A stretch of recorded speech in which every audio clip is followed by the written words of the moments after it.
Бисмилля, ассалаумағалейкум. Қалайсыздар достар, амансыздар ма?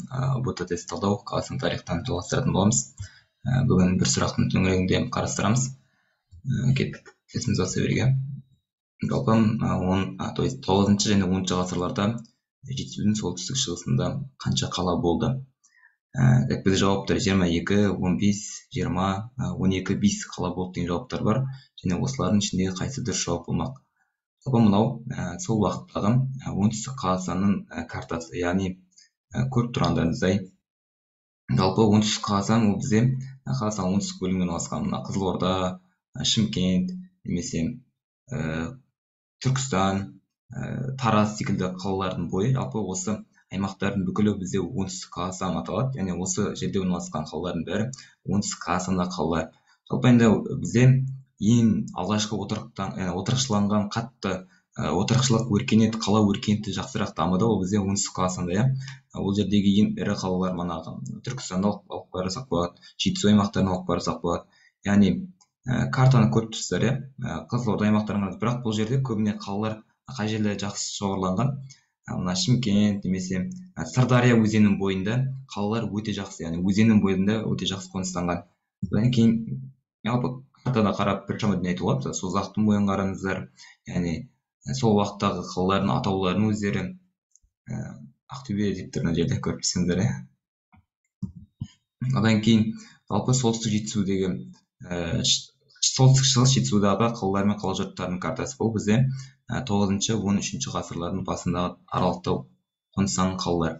Жалпы жетісудың атауы білесіздер, Балқашқа келіп құятын жеті өзеннің атауына байланысты жетісу деп аталған. Лепсі, Ақсу, Қаратал, Бақанас деген секілді өзендер көп түссе, солардың бойында орналасқаннан кейін сол аймақ толыққан жетісу деп аталып кеткен.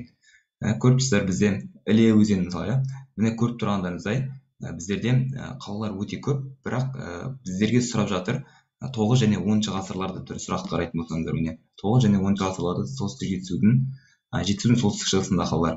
Керісінше, міне бізге керек аймақтар осы бір аймақтағы, міне солтүстік шығыс деген көріп тұрсыздар. Бізде солтүстік бөлігі осы болса, шығыс бөлігі Алакөлге жақын аймақтарда қанша қала болды. Жалпы бұл бізде Қозыбаевтың бірінші томы. Жалпы осы жерде мынандай ақпарат жазылған екен. Енді сіздердің тарих кітаптарыңыз осы оқулықтарға негізделіп жазылған. Сәйкесінше талдайық. Солтүстік шығыс жетісуда 9 және 13 ғасырлардың басында қала мәдениетінің жаңа ауданы қалыптасты.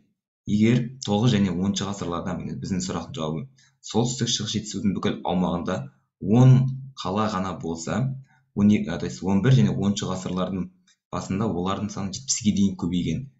10 ғасырдағы деректер Іле аңғарының сол жағалауындағы орналасқан екі қала, яғни Талхет немесе Талқар және Лабан қалалары туралы хабарласа, 11-13 ғасырлардың бас кезінде мұнда орта ғасырларда авторлардың мәліметіне қарағанда екі Оғыз, Қиялық немесе Қимақ, Астанасы секілді Іле балық қалалары болғандығын айтады. Жалпы енді біздерде 9-10 ғасырларда Қарахан, Қарақытай мемлекеттер өмір сүрді Қазақстан жерінде.